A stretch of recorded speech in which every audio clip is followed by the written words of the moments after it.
Assalamu alaikum dear students, I am Dr. Ijaz Abbasi and you are watching MyScape Biology.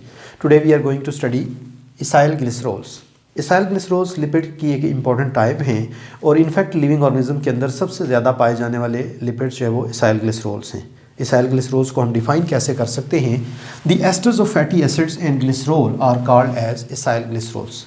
Basically ethyl glycerols जो हैं ये fatty acids और glycerol के asters हैं। सबसे पहले हम बात करते हैं कि एस्टर क्या होता है। तो एस्टर जो है it is a compound form by reaction of N acid and an alcohol. जब एक एसिड और अल्कोहल आपस में रिएक्ट करते हैं तो उसके रिजल्ट में जो कंपाउंड डेवलप होता है उसको हम कहते हैं एस्टर कंपाउंड। एक एस्टर कंपाउंड जो है उसमें दो कार्बन के दरमियान एक ऑक्सीजन शेयर्ड होता है। इस तरह का बॉन्ड जब भी इस्टेब्लिश हो तो उस कंपाउंड को हम एस्टर कंपाउंड कहेंगे। एसाइल ग्लिसरोल्स जो हैं इनमें फैटी एसिड और ग्लिसरोल आपस में रिएक्ट करते हैं और उनके दरमियान एक एस्टर लिंकेज इस्टेब्लिश हो जाती है। तो अब सबसे पहले हम बात करते हैं कि फैटी एसिड्स क्या होते हैं और ग्लिसरोल क्या होते हैं। तो फैटी एसिड जो हैं these are organic acids with even number of carbon atoms between 2 and 30। ये बेसिकली जो है वो ऑर्गेनिक एसिड्स है जिनमें कार्बोक्सिलिक एसिड मौजूद होता है और 2 से 30 के दरमियान कार्बन एटम्स इनके अंदर मौजूद होते हैं इवन नंबर्स में। These are represented as RCOOH। इनको जो है वो हम इस तरह से रिप्रेजेंट करते हैं। ये जो R है ये बेसिकली एक लॉन्ग कार्बन चेन है, जबकि ग्लिसरोल जो है it is a try hydroxy alcohol. ये एक ट्राई हाइड्रोक्सी अल्कोहल है। ये आपके सामने जो है वो ग्लिसरोल मौजूद है। इसमें 3 कार्बन एटम्स होते हैं और हर कार्बन के ऊपर एक OH ग्रुप जो है वो मौजूद होता है। इसको ट्रायोल या हम ट्राई हाइड्रोक्सी अल्कोहल जो है वो कहते हैं। एसाइल ग्लिसरोल जो है वो डेवलप होते हैं जब फैटी एसिड और ग्लिसरोल आपस में रिएक्ट करते हैं। मोस्ट कॉमनली हम जो है वो ट्राई एसाइल ग्लिसरोल को एज एन एग्जांपल स्टडी करते हैं। यहाँ पे हम एक केमिकल रिएक्शन जो है वो स्टडी करेंगे जिसमें हम एसाइल ग्लिसरोल की फॉर्मेशन देखेंगे कि किस तरह से जो है वो फैटी एसिड और ग्लिसरोल आपस में रिएक्ट करते हैं और एसाइल ग्लिसरोल डेवलप होता है। बेसिकली ट्राई एसाइल ग्लिसरोल जो है एक न्यूट्रल लिपिड है with 3 fatty acid esterified with glycerol. इस कंपाउंड के अंदर 3 फैटी एसिड्स एस्टीरिफाइड होते हैं ग्लिसरोल के साथ। 3 फैटी एसिड्स 3 एस्टर लिंकेज के थ्रू ग्लिसरोल के साथ जब अटैच होते हैं तो एक ट्राई एसाइल ग्लिसरोल डेवलप होता है। यहाँ पे हमारे सामने जो केमिकल रिएक्शन है इसमें अगर आप देखें तो ये एक फैटी एसिड है और फैटी एसिड के अंदर जो है वो एक R ग्रुप मौजूद होता है जो कि एक लॉन्ग कार्बन चेन है। इसके साथ COOH जो है वो अटैच होता है। ये रिएक्ट करता है ग्लिसरोल के साथ। तो जब दोनों का आपस में रिएक्शन होता है तो जो ग्लिसरोल है इसका हाइड्रोजन और जो फैटी एसिड है इसका OH ग्रुप ये दोनों आपस में एक दूसरे के साथ रिएक्ट करके एक वाटर मॉलिक्यूल रिलीज हो जाता है। इस तरह से जब एक फैटी एसिड ग्लिसरोल के साथ रिएक्ट करता है और एक एस्टर लिंकेज इस्टेब्लिश होती है तो ये जो कंपाउंड डेवलप होता है इसको हम कहते हैं मोनोएसाइल ग्लिसरोल।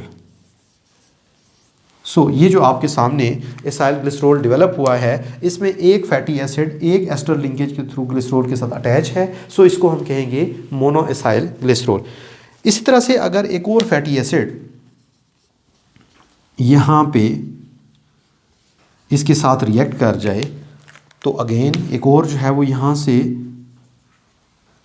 H और OH रिमूव हो जाएगा, एक और वाटर मॉलिक्यूल यहाँ से डिटैच हो जाएगा और यहाँ पे एक और एस्टर लिंकेज इस्टेब्लिश हो जाएगी।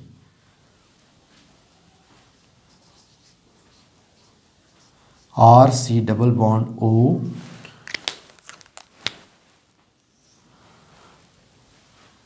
और यहाँ पे जब एस्टर लिंकेज इस्टेब्लिश होगी तो इसमें जब 2 एस्टर्स जो है वो डेवलप हो जाएंगे तो इस कंपाउंड को हम मोनोएसाइल ग्लिसरोल की बजाय हम इसे कहेंगे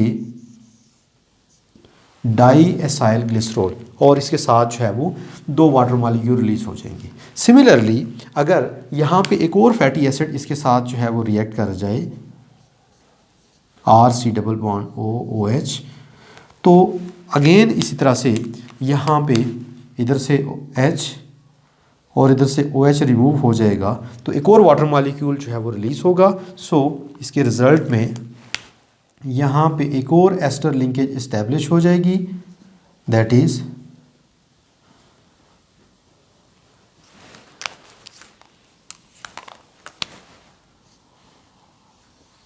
दिस वन जब ये तीसरा फैटी एसिड भी इसके साथ अटैच हो जाएगा तो ये जो कंपाउंड है जिसको हमने डाई एसाइल ग्लिसरॉल कहा था ये कन्वर्ट हो जाएगा ट्राई एसाइल ग्लिसरॉल में।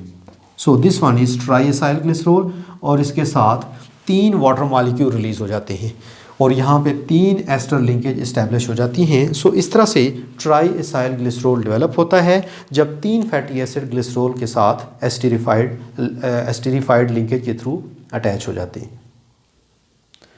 नेक्स्ट हम बात करते हैं फैटी एसिड्स के बारे में।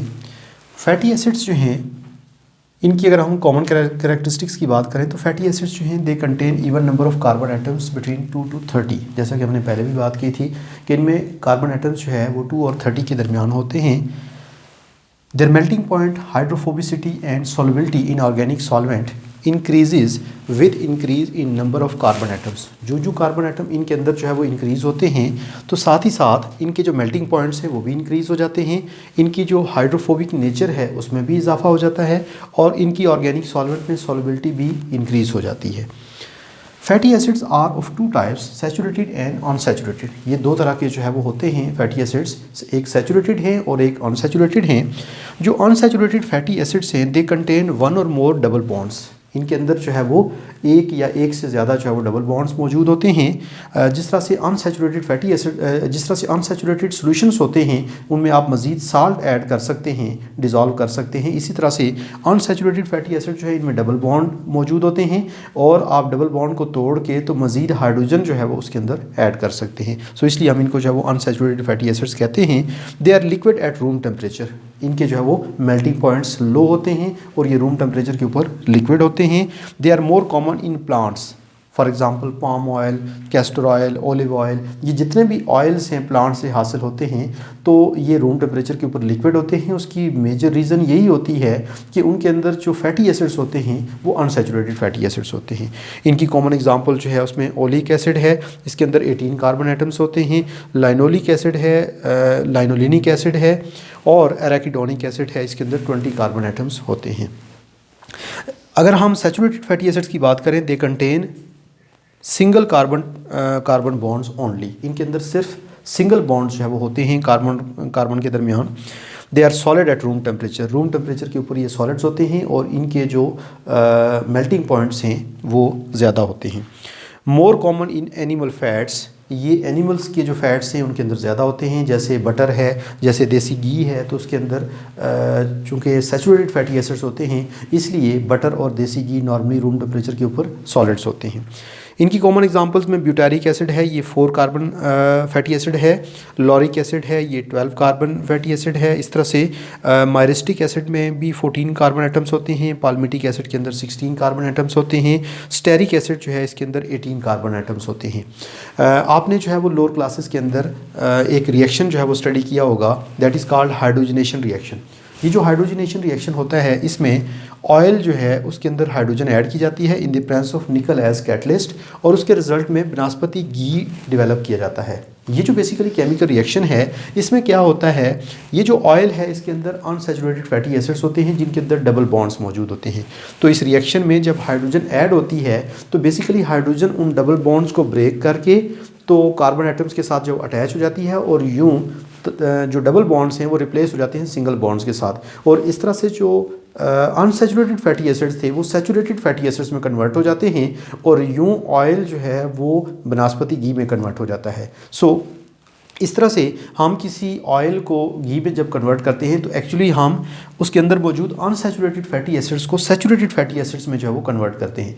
और चूंकि ये जो सैचुरेटेड फैटी एसिड्स वाले फैट्स हैं ये बेसिकली रूम टेम्परेचर के ऊपर जो है वो सॉलिड होते हैं, इसलिए ये अगर हम हेल्थ पॉइंट ऑफ व्यू से देखें तो ये ज़्यादा बेनिफिशियल नहीं होते। इसलिए जो ऑयल्स हैं जिनके अंदर अनसैचुरेटेड फैटी एसिड्स होते हैं ये ज़्यादा हमें कंज्यूम करने चाहिए, क्योंकि जो सैचुरेटेड फैटी एसिड्स हैं ये जो फैट्स हैं ये बेसिकली जब हमारे ब्लड के अंदर और हमारी ब्लड वेसल्स के अंदर जो है वो डिपॉजिट होते हैं तो ये with the passage of time जो ब्लड वेसल्स में से ब्लड का पैसेज है उसको जो है वो कम कर देते हैं और जब ब्लड वेसल्स नैरो हो जाती हैं, नॉर्मली कोलेस्ट्रॉल की डिपोजिशन की वजह से ऐसा होता है, तो उसके रिज़ल्ट में जो ब्लड का प्रेशर है वो इंक्रीज़ हो जाता है और यूँ ये हाइपरटेंशन कॉज करती हैं और हार्ट डिजीज़ कॉज करते हैं। सो इसलिए जो सैचुरेटेड फैटी एसिड्स है उनके मुकाबले में अनसैचुरेटेड फैटी एसिड्स जो हैं उनको प्रेफर करना चाहिए।